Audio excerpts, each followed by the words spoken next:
When I returned home from the hospital after having surgery on my knee, the first thing I noticed was that the locks on my own front door had been replaced. My son-in-law was standing right there in the doorway with his arms folded across his chest. He looked at me and calmly said, "Harold, we made a few decisions while you were away. This house belongs to us now." I didn't raise my voice. I didn't argue with him either. I simply met his gaze, smiled slightly, and stood there quietly, because he had absolutely no clue what kind of man he had just decided to challenge. But before I explain what happened after that moment, I'd really appreciate it if you took a second to hit the subscribe button and tell me where you're watching from.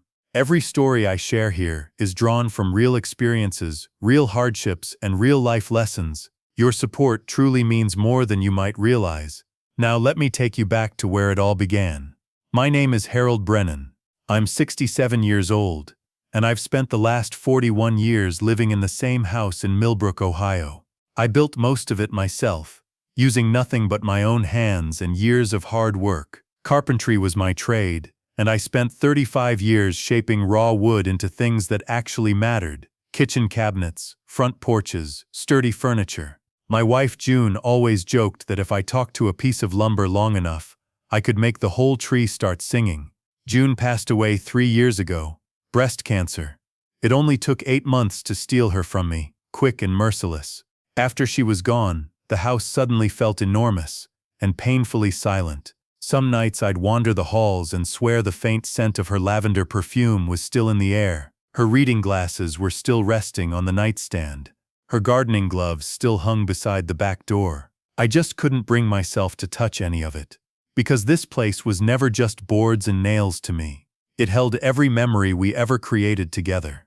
My daughter Karen is my only child. She married a man named Derek Holloway 12 years ago.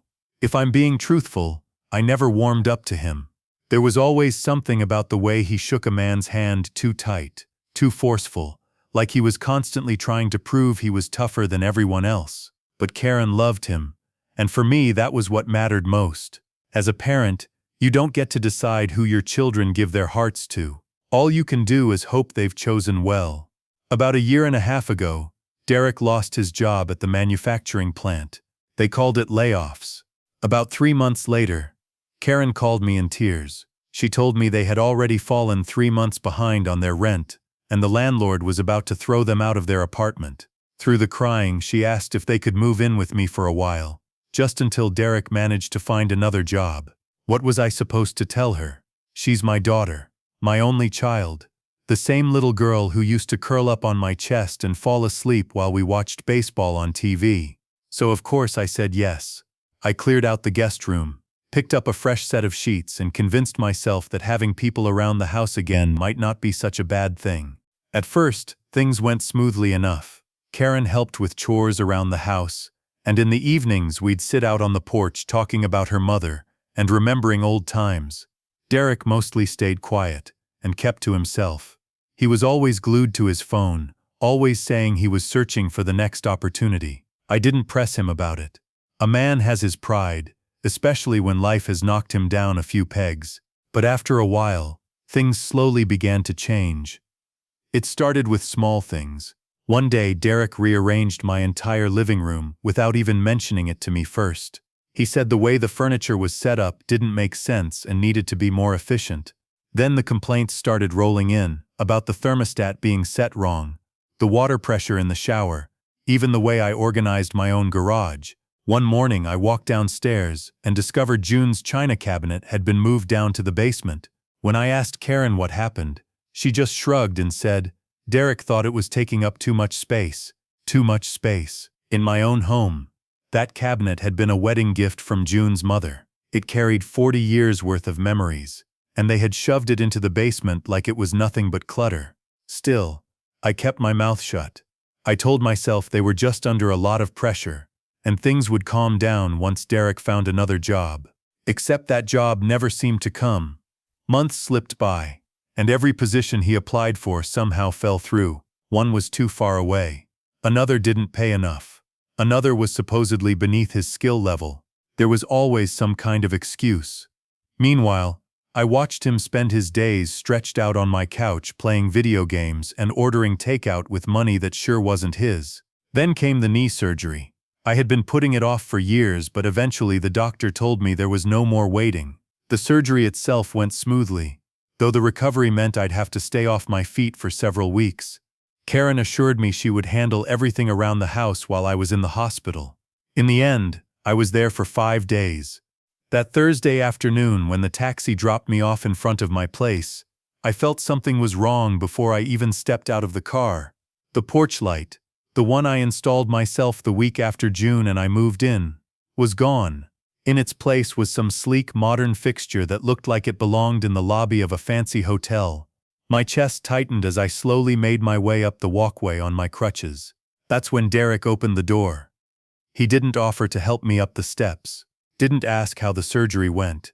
He simply stood there in the doorway, blocking the entrance like a nightclub bouncer.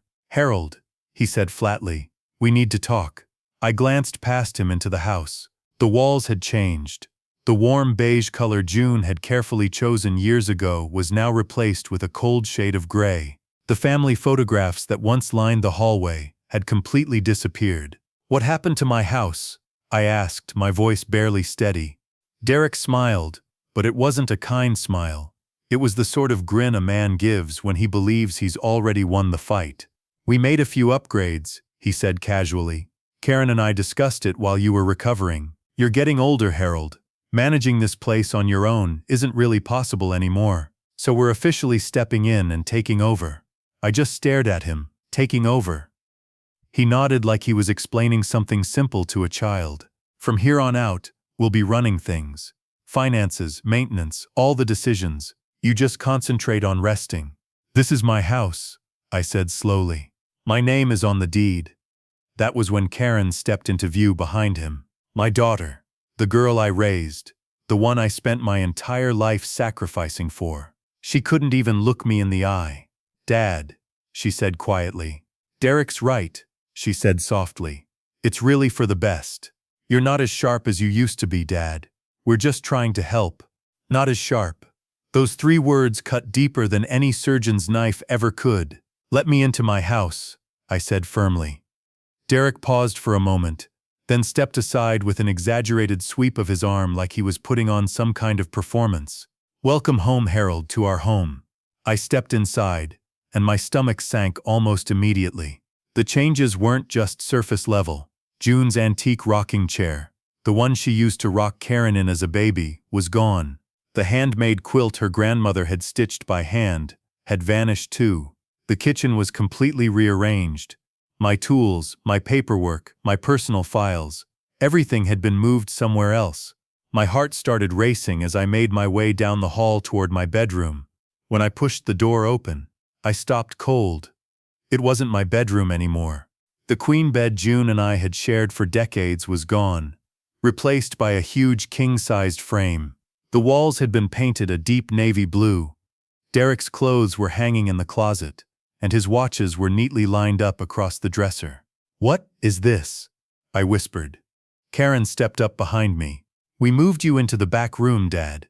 It's smaller, but it'll be easier for you to handle. It's closer to the bathroom." The back room, the storage room, I'd been using for years, the one without a proper view of the garden June had planted with her own hands. "Where are my things?" I asked quietly. "Where's the photo of your mother?" "We packed everything into boxes," Karen replied. "They're out in the garage. We'll sort through them later." I stood there in the hallway, leaning on my crutches, staring at the room that once held my entire life, the same room where June had taken her final breath while holding my hand, asking me to stay strong. Derek showed up in the doorway again, his arms folded across his chest. "Listen, Harold," he said. "I know this might take some getting used to, but believe me, this is better for everyone involved. You just need to accept that things aren't the same anymore." I turned and looked at him, really looked at him, and for the first time, I saw everything clearly. The greed in his eyes, the careful calculation behind his words, the confidence of a man who believed the game was already over, and he'd already won. "You're right," I said calmly. "Things are different now." He gave a satisfied nod. "Good. Glad we're on the same page." But he wasn't. Not even close. Because in that moment, standing inside the house that had once been mine but no longer felt like it, I made a quiet decision. I wasn't going to shout. I wasn't going to argue. I wasn't going to fight them. Not yet. Instead, I would wait. I would watch. And when the moment was right, I would take back everything they believed they had taken from me. That night, I lay awake in the cramped little back room, staring up at the ceiling. The bed was nothing more than a cheap twin mattress, probably picked up from some discount store. The sheets smelled like strong fabric softener instead of the lavender scent June always used. Through the thin walls, I could hear Derek laughing at something on the television. In my living room, sitting on my couch, I didn't sleep at all. Instead, I thought about every decision that had brought me to this moment, every act of kindness I'd offered, every warning sign I had brushed aside, and slowly, I began to form a plan. The next morning I got up and made coffee the same way I always had. Derek wandered downstairs around 10 o'clock, still wearing his bathrobe, barely even acknowledging that I was there. Karen was already sitting at the kitchen table, staring down at her phone as she scrolled. "Morning, Dad," she said without looking up. "There's oatmeal in the pot if you want some." Oatmeal. June used to make pancakes every Saturday morning, the special kind, with blueberries and real maple syrup. But I kept that thought to myself. I simply poured my coffee and took a seat at the table. "I need to go to the bank today," I said casually. "Just need to check on a few things." Derek's head snapped up immediately. "What things?" "Nothing special," I replied evenly. "Just making sure my accounts are in order." He and Karen shared a quick look across the table. It lasted only a second, but I caught it. "I can drive you," Karen said quickly. Too quickly. "You shouldn't be driving with your knee like that." "I'll be fine," I answered. "A little fresh air might actually do me some good." The expression on Derek's face told me everything I needed to know. Something wasn't right. Not even close. That afternoon I drove myself to First National Bank. Every bump in the road sent sharp pain through my knee, but I ignored it. I needed to see the truth with my own eyes. The teller behind the counter was a young woman named Bridget. She'd been working there for years and had known me for a long time. Before June passed, she always used to ask how my wife was doing. "Mr. Brennan," she greeted me with a warm smile. "How are you feeling? We heard about your surgery." "Getting a little better each day," I said. Then I leaned in slightly. "Bridget, I need to look at my account statements for the past 3 months. Her smile wavered just a little. "Of course," she replied. "Give me a moment and I'll pull those up for you." When the statements finally printed out, and I looked them over, my blood ran cold. $32,000 was gone. The money had been moved out in small transfers over the past 16 months. Some of it had been sent to an account I didn't recognize at all. Other amounts went toward credit cards that definitely weren't mine. There were cash withdrawals listed that I had never made, and purchases at stores I had never even stepped inside. "Bridget," I said, doing my best to keep my voice calm and steady. "Who else has access to this account?" She tapped on her keyboard for a moment, checking the records. "It looks like Karen Holloway was added as a joint account holder about 14 months ago," she explained. "According to this, you signed the authorization form yourself, Mr. Brennan." Then she turned the monitor so I could see it. There was a signature on the document, my name, or at least something that looked very close to it. But one detail immediately stood out. The middle initial was wrong. I had always signed my name with my middle initial, Harold J. Brennan. That's how I've signed my name my entire life. But the document in front of me read, Harold P. Brennan. It was a forgery. I thanked Bridget politely, then drove back home in a daze. $32,000. My savings.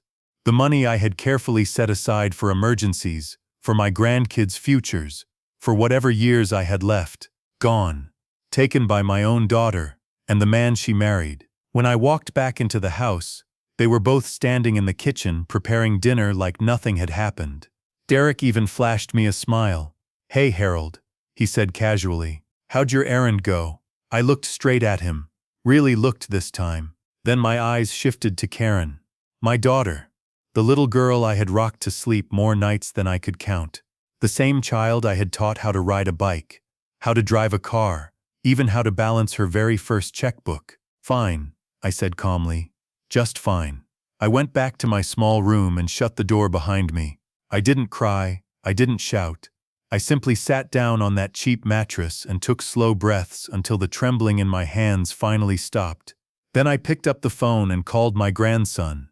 Tyler was 22, Karen's son from her first marriage before Derek ever came into the picture. He was finishing up his degree in criminal justice at Ohio State. A good kid. Honest and sharp. He and Derek had never gotten along. I still remembered the time Derek told Karen that Tyler was a waste of money, that college didn't make sense for someone with no ambition. Tyler overheard him say it, and he never forgot. "Grandpa," Tyler answered on the second ring. "Everything all right? I need your help," I said quietly. "And this has to stay between the two of us." There was a brief pause. "Then start talking," he said. "Tell me everything." For the next 2 weeks, I played my part perfectly. The broken old man who had accepted defeat. I ate the meals they cooked, sat in the living room watching their television, and slept in that cramped little room they'd given me. I hobbled around on my crutches and let them believe I'd completely given up.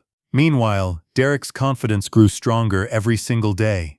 He started talking openly about remodeling parts of the house, about selling pieces of the property, even about eventually putting me into a nursing home once I became too much of a burden. I heard every single word they said, and I made sure to document it all. Tyler came down that very first weekend, pretending he was just visiting to check on me after the surgery, but that wasn't the real reason for the trip. What he actually did was help me set up a small recording device in the kitchen. The idea was his. "It's legal in Ohio," he explained, "as long as one person involved in the conversation agrees to the recording." And I certainly agreed. What we captured over the next 10 days was worse than anything I had expected. Derek was recorded on the phone with a lawyer asking about power of attorney. "The old man's losing it," he said.